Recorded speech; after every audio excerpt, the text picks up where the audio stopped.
In this pod slice summary of the PBD Podcast, host Patrick Bet David sits down with guest Ron DeSantis, governor of Florida. The discourse begins with Bet David expressing his family's gratitude for DeSantis' leadership, acknowledging his contribution to their decision to move their insurance business from Texas to Florida. The host lauds DeSantis' governorship, which faced significant critique.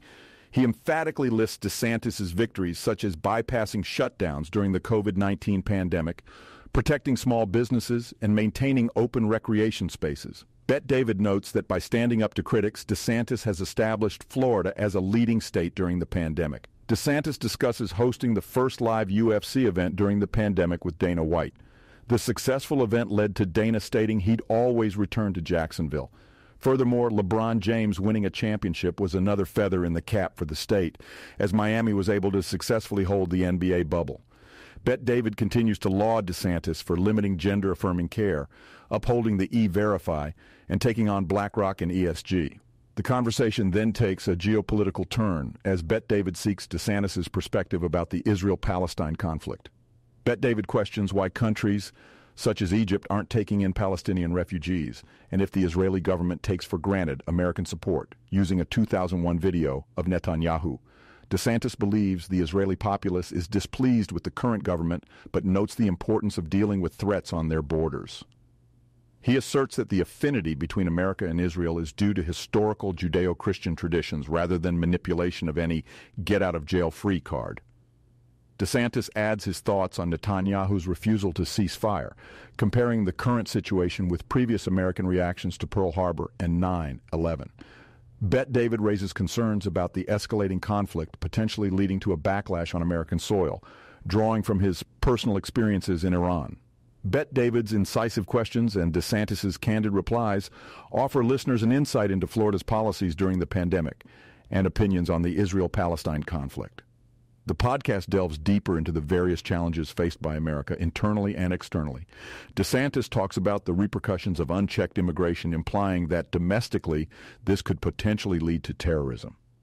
Reflecting on the 9/11 attacks, he pinpoints how those responsible exploited the weaknesses in the American immigration system to their benefit. In his perspective, the number of illegal immigrants, some with criminal backgrounds and potential terrorists, is growing alarmingly high. To prevent these scenarios from escalating further, DeSantis advocates for maintaining the territorial integrity of the country. DeSantis extends his thoughts to also express concern about the consequences of immigration in Europe. He believes that America should learn from what he claims are European immigration issues, such as the emergence of no-go zones in France and Britain. The conversation shifts gears as Patrick Bet David draws attention to the internal division within the Republican Party. He classifies the party into three factions: the anti-establishment, the establishment, and the nominal Republicans or Renos, Republicans in name only. Asked about his role, whether he considers himself a unifier or a revolutionary, DeSantis does not confine himself to a singular category. He acknowledges acting as a disruptive force in Washington politics, simultaneously pushing for unity within the Republican Party. Bet David reminds DeSantis about his strong vision for Florida as its governor. DeSantis highlights that this vision, combined with the tangible results it produced, helped him gain massive support among registered Republicans. He also drew independent voters by 18% points, illustrating his ability to win over the non-Republicans. A significant focal point of DeSantis' strategy lies in his emphasis on truth and commitment to the electorate, which he believes is paramount to gaining their support.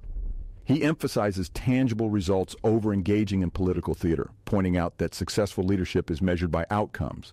DeSantis does not shy away from his clashes with the left on various issues. He emphasizes the importance of instituting conservative values in influential sectors like education and corporates.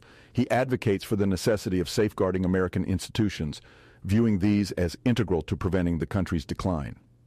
The discussion veers towards DeSantis' future political aspirations.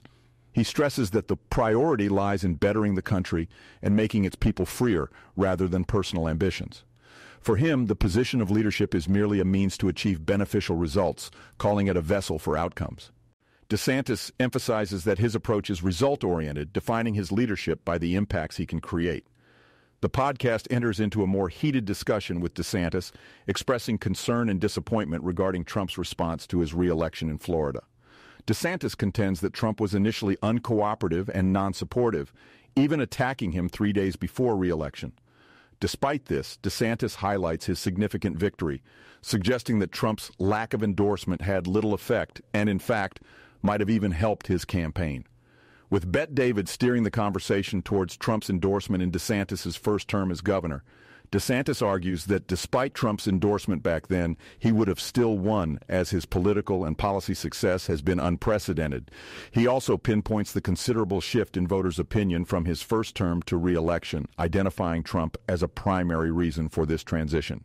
He believes that many of those who initially opposed him did so mainly because they viewed him as an extension of Trump, hence the significant shift in support during his re-election, despite Trump's negative remarks. Interestingly, Bette David raises the question of loyalty towards Trump, considering Trump had presented him with the opportunity of becoming governor of Florida.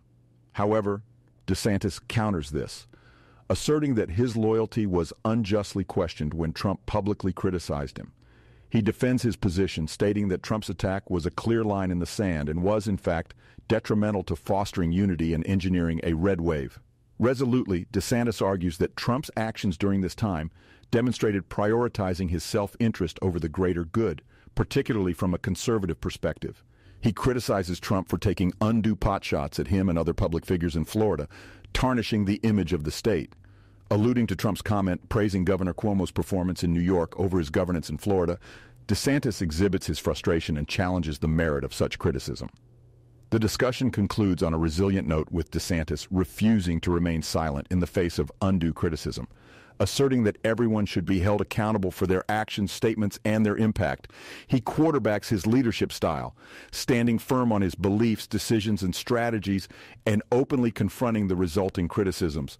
The podcast continues with DeSantis defending his credibility, asserting that Trump's support or lack thereof did not deter his political success and, in fact, contributed to the significant shift in support during his re-election. When asked by Bette David about his loyalty to Trump, DeSantis counters that loyal support does not mute opposing opinions or criticism, especially when the integrity of the state of Florida is on the line. In a deft pivot, DeSantis harshly criticizes Trump's selfish behavior and his propensity to belittle others, views that reflect poorly on Florida's image. DeSantis suggests these actions only serve Trump's interests rather than the collective good of the conservative party. In response to Trump's praise of Governor Cuomo's performance over his own, DeSantis challenges the merit of such a comparison, arguing that it was prompted by frustration more than a fair assessment of their respective governance. Despite the host's probing about his relationship with Trump, DeSantis remains steadfast, repeatedly asserting that everyone should be held accountable for their statements and actions. His behavior mirrors his style of leadership, standing firm on his beliefs, decisions, and strategies, and openly confronting resulting criticisms and challenges. In the conversation, the focus then turns to DeSantis' intention to run for president. When Bette David questions whether he had a prior conversation with Trump about his plans, DeSantis reveals that he never discussed his presidential aspirations with Trump. Instead, he was more focused on his role as governor, delivering on his promises and tackling pressing conservative issues. Furthermore, the host probes DeSantis on how he sees himself, as an alpha leader like Reagan, or as he terms it, a flag carrier.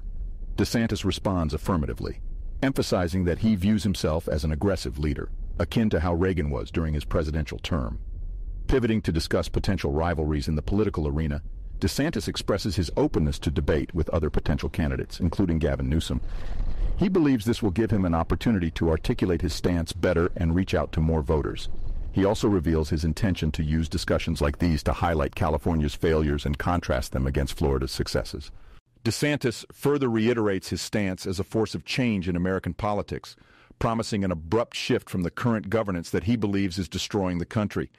This position solidifies his image as a firm, resolute leader ready to take decisive action against what he perceives as detrimental norms and standards in contemporary American governance. The segment ends with a lighter note, discussing DeSantis' footwear choices and Bette David's playful offer of a new pair of tennis shoes. Unyielding, DeSantis stands firm on his choice of boots, much to the amusement of everyone present.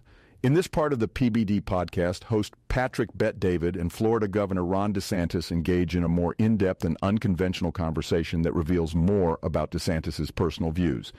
Bet David pivots the discussion to touch on DeSantis' book, suggesting it was a missed opportunity from a marketing standpoint. DeSantis contends he focused on his legislative responsibilities rather than promoting the book during its release. Shifting gears, DeSantis and Bet David discuss their views on previous U.S. presidents like Ronald Reagan, noting Reagan's aspirational outlook for America and how it guided the country. In DeSantis' view, this period of U.S. history embodied strength and growth. He credits this in part to Reagan's leadership. Another interesting turn comes when Bet David asks DeSantis about Roe versus Wade and related policies in Florida.